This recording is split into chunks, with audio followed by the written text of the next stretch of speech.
I remember a time, I think, if I'm correct on this, when I needed to go on a run outside, and I didn't really feel like it. I absolutely didn't want to.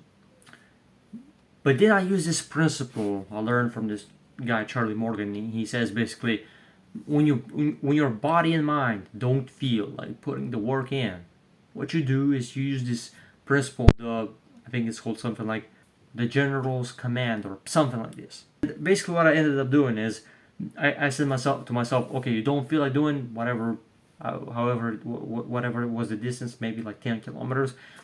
I said to myself, okay, well then let's do like 15 or how much I gave to myself, or 20. And point is, when you give your body way more to do than you originally planned out to do, it will comply. Basically, if you don't feel like doing that work task, you just say, okay, well then let's do double. For example, guys who send DMs, instead of 10, you don't feel like doing 10, you can just say to yourself, okay, let's do 30, let's do 50, let's do 100. If for example, with YouTube, I don't feel like recording a video, I can say to myself, let's record 2, or let's record this one, and also film like 5 to 10 stories for Instagram, and also make a reel. And also, if I don't feel like reading something, synthesizing for a video, I can say, okay, let's read not 10 pages, let's read 20, 50. And by using this principle, and I really want to start using it more, man, we can start taking way more control of this stuff and cure this procrastination thing. Now, there's more aspects that I want to tell you about in this video, but this is the first one that is really interesting that Charlie reminded me of in one of his videos, Trial by Fire. And by the way, if you struggle with procrastination and really want an in-depth plan on how to cure it, hit me up. First link in the description. Let me help you. But now back on the video. Look, this is a very interesting concept, right? When you don't feel like doing something, just give yourself double the task. Because then, for example, right, or more. That's what I mean. Because when you do that, the body starts to finally comply, because it doesn't want to do double the effort. It wants to run away from it. That's the point. So when you give yourself the intention of doing, okay, let's do like 50% more, double, triple, right? Let's run nothing K. Let's run 15K, 15 kilometers. And remember, yesterday's wins are not today's wins. Just because you were productive yesterday or some other day and you achieved some, I don't know, whatever level of productivity and results, that doesn't mean that is the same today. You don't have those results and that productivity yet. So you gotta still show yourself you can still do it, and use this principle, and also, show yourself you can still do it. You do that with your diet, with your food. You don't eat the dumb stuff. You actually show yourself you can still do it by getting away from distractions and focusing half more hour, another hour, 2 more hours on that productive task you gotta do before you do anything else, and the like fun stuff and whatever. You gotta show yourself you can still do it. That's what Tim Grover says in his book Relentless. Amazing book, by the way. It will level up your winner mindset so good. Now, anyway, this idea from Charlie Morgan, like the general's command or something, so good. When you don't feel like doing something, you just say to your body and mind, okay, let's do double. And your mind and your body will start to respect you, and you'll actually, because you're not the mind, you're not the body, you're the soul. That Jesus, that well, our Heavenly Father, that God gave us. Now, anyway, point is, use this principle, and also there's some more principles I want to tell you about. For example, I gave it this name, I guess, the productivity pyramid that Gary Keller teaches in his book, The One Thing, right? So another reason of why you procrastinate is because you don't have clarity. And I mean clarity in terms of what you really gotta work on, all right? So there's multiple aspects to this, but basically, let's say you have a pyramid, right? On the top is productivity. You need to get here, right? The point is, how do you get here? By having a strong, amazing foundation. And the foundation is purpose / the goal, and then comes the task, the priority task, and to do in order to achieve that goal, and then it comes productivity, because you have clarity of what you gotta do and why. So you pick your goal, your purpose, your whatever, and it gotta be meaningful to you. Bro, It gotta be meaningful to you. Point is, you might have a goal that perhaps other people instilled in you, in your brain. Maybe you don't even want it. Like ask yourself, is this actually the goal I want? Okay, good. Now when you see if it is or not, or whatever you choose, then you gotta find that one thing of the one purpose of the one goal was the one thing that is the task, the priority task to do, so that when you do it daily, eventually you will achieve the goal.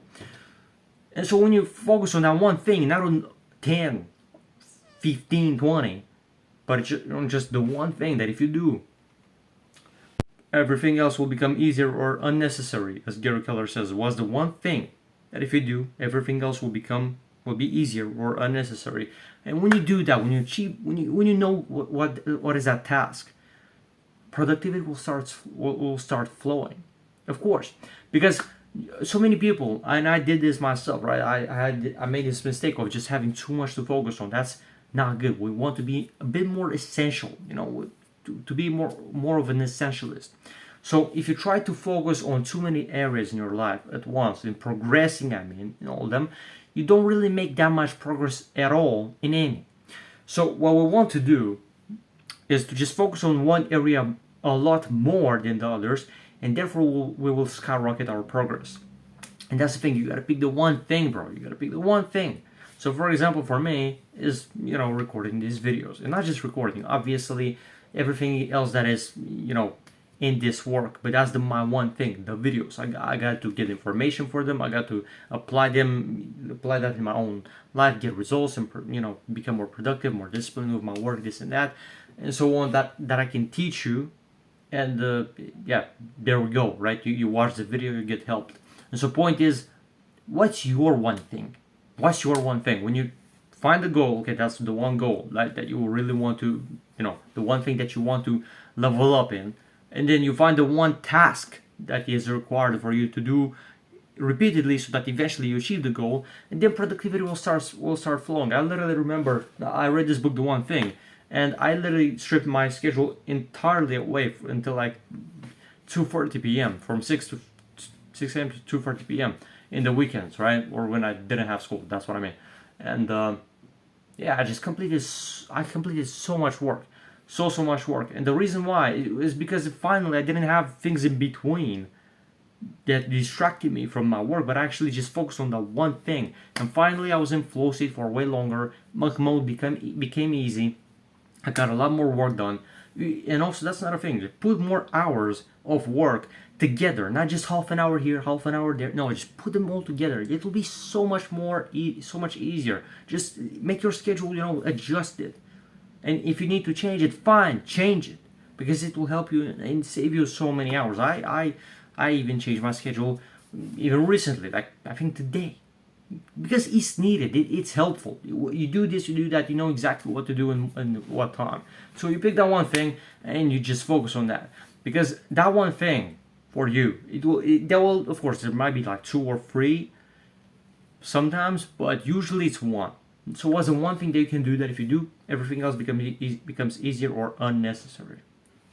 So now that you paused the video, hopefully, and written those things, on paper, hopefully, the next thing is for you to have at least 2 to 3 environments or places, whatever, for work in your room, let's say, or some other place, but probably your room, because it's way easier. So for example, right, I have the desk where I work, or I can work, on my bed, or while standing, and I put my laptop, for example, on the shelf of my wardrobe, if it makes sense, and I basically just open it up and just stay standing, it's almost at eye level pretty much, and I just do some work there, whatever for the videos, like synthesizing information, or editing a video, or even making my product or something, right? Because there's still some more things. It's just that one thing you gotta do for most of the time.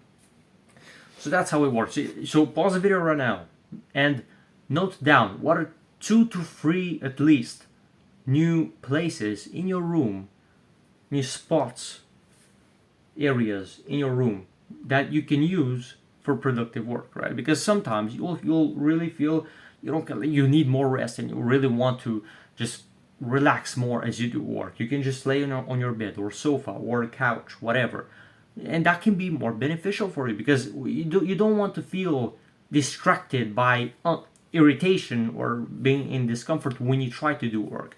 Right? Discomfort is very good for growth, but if it distracts you when you work, well, that's not the proper way to allocate discomfort to. I mean, you get the point. It's not the right scenario for that. So you need to be, in a good state while you work, and still use discipline, of course.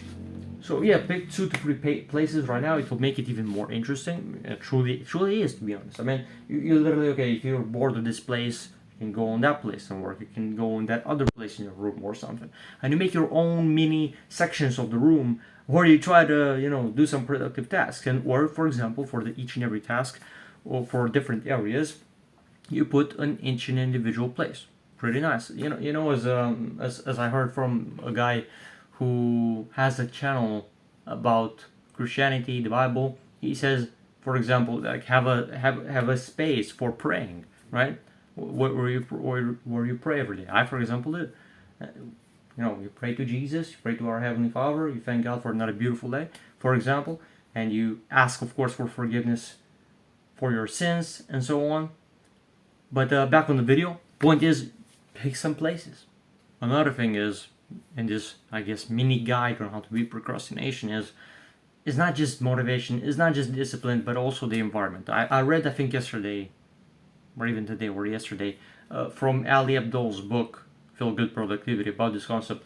You don't just want motivation, you don't just want more discipline, you want also change in environment. When you do that, it's so easy to just be productive, right? And also change in the environment you work in, also with time. I mean, let's say if you need silence for some coaching calls or making videos for YouTube like I'm doing, or some other platform, or making your products and so on, and you need peace and silence, maybe do your work when your family is sleeping. Maybe the environment is good for work. Maybe the timing is wrong. That's what I mean. I, for example, before my family members wake up in the morning, I do some work, whatever, no problem. And right now, obviously, I don't have noise. It's a bit later in the day when I film this video. But the point is, if I got super distracted, if it was a bunch of noise, I could just film it before they're awake. Makes sense, right? So you pick the time and you pick the environment. When you literally change the environment and it's a good one for you, it will be so much easier to do your productive tasks. And you don't have distractions, so therefore you will have focus. Because that's the opposite. So therefore you'll be able to, productivity will start flowing. And also, make your goals super specific. I mean, why do you want it? Why do you want it? And attach some numbers, some actual real stuff. I mean, how does that look like? For example, I always give this example. Not just trying to get in shape, but also specific. I mean, for example, cut down to 70 kilograms, 12% body fat. That's super specific, right?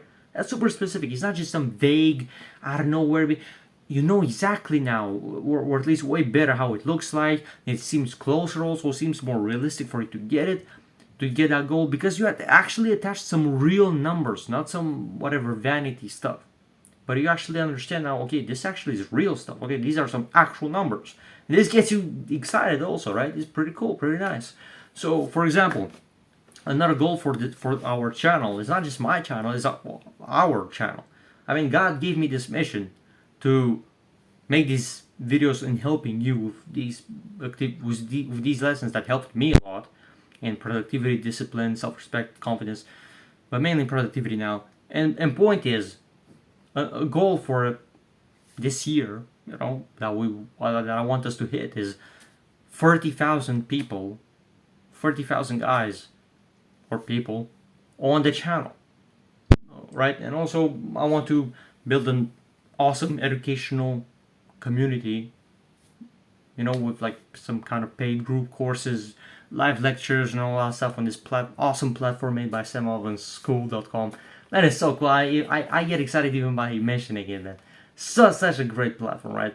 And for example, a goal for that, like super specific, is like it was 100 members. It was 50 now. Put it to the goal to 100 this year. So yeah, we gotta see. It'll be very, very nice, right? So you gotta make it specific, whatever that is. You gotta make it super, super specific. And you can do that for with way more things. I mean, imagine literally, close your eyes right now and imagine all the goals you have, all the possibilities on how you can make them way more specific. Because when you do that, it just becomes way more exciting. The goal seems way closer, more achievable. You know exactly what that looks like. You know where you want to get to and how it does it look. And it's way more motivating. It's way more interesting. And you care about it way more. So in times of discomfort, you will have a reason of why you want to use discipline in the first place. Because again, people use motivation in the wrong way. I mean, in terms of the word motivation, I don't know why people do this. Motivation doesn't mean feel like doing this. Motivation means reason.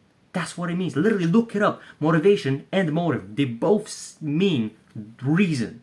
So point, I don't know why people use this wrong. Literally even the dictionary says it's not that. But whatever, the point is, if the goal is more meaningful to you, if the motivation of why you do this, if the reason of why you do this, because it's the same, it means the same thing, is high, well then, in the times of discomfort, you will want to use discipline because you want the goal. That's the motive. That's the reason. Makes sense? Makes sense? Makes sense, right? So, if you didn't want the goal, you wouldn't use discipline. So motivation is still powerful. You just use it wrong. It's not, oh, I feel like doing this. You still gotta put in the work and be disciplined. Point is, motivation doesn't mean what you thought it meant. But anyway, that motivation still needs to be high, because if you don't want the goal and if it's not specific, it's some vague thing, you don't really care about it, you kind of work towards it, but you don't really know what it looks like, you don't really know, I don't know, maybe it's not for me, I kind of want it, but this and that, all these excuses, like literally clarify everything. Otherwise, you won't be specific enough, you won't be motivating and meaningful enough to you. So in those moments of struggle, you will just quit because you don't want the goal enough. You might want the goal a bit, but not enough. So you gotta make it super specific. Pick your one thing, pick some work environments and time periods when you work best, and also work fasted perhaps, you know. I mean, I, for example, didn't eat today until 3 and something p.m. Not sure, 4, I don't know. Like 3 and something p.m. from the past day. I mean, I ate yesterday and then today it's like only 3 something p.m. Didn't eat in the morning, I had school, whatever. And I felt great. And my brain was sharp. That's another thing. Because carbs just make you feel brain fog and you cannot think clearly, you cannot be as productive. In some cases, or more many cases, depends what you eat. But anyway, point is, all these things, and also the general's command of giving your body, okay, don't feel like doing this, so let's do double, let's do triple, right? All these things will help you into curing that procrastination problem and getting yourself into action finally. Getting yourself into action. So yeah, that's pretty much it. Pretty interesting video. Some things I've learned recently. It's pretty very nice, right? Or that I got reminded of recently. Anyway, yeah, that's pretty much it. If you need more help with a more, in-depth plan on how to beat procrastination, become more productive, and finally get some results, hit me up. First link in the description, and hopefully I'll see you in the next one. Peace.